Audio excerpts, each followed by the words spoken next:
नमस्कार मित्रांनो, लक्ष्मीच्या पावलांनी या मालिकेच्या येणाऱ्या भागात आपण पाहणार आहोत रोहिणीला कला आणि नैना यांच्याबद्दल काहीतरी पुरावा सापडलेला असतो। ते सांगण्यासाठी ती सरोजकडे जाते आणि तिला सांगते, मला त्या खोटारड्या दोन्ही खरेबद्दल मोठे गब्बाड हाती लागले आहे। त्यावर सरोज ही रोहिणीला म्हणते, जर चांदेकर यांची खरंच फसवणूक होत असेल तर त्या दोघी बहिणींना घराबाहेर काढण्यासाठी मी काहीही करेल।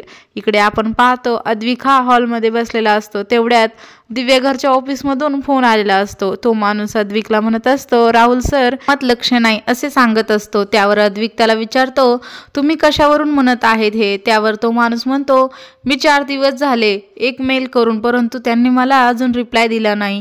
त्यानंतर माणूस फोन ठेवतो। तेवढ्यात राहुल हा हॉलमध्ये आलेला असतो।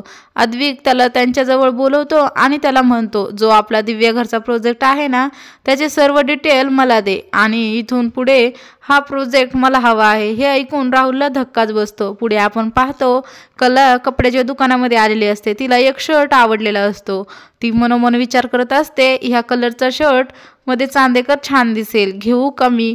त्याच्यासाठी घालेल का तो? नक्की येणाऱ्या भागात सरोजी कला आणि नैनाला घराबाहेर काढणार का? कलाने अद्विकला घेतलेला शर्ट अद्विक घालणार का? हे पाहणे रंजक ठरणार आहे। तर असेच मालिकेचे नवीन अपडेट पाहण्यासाठी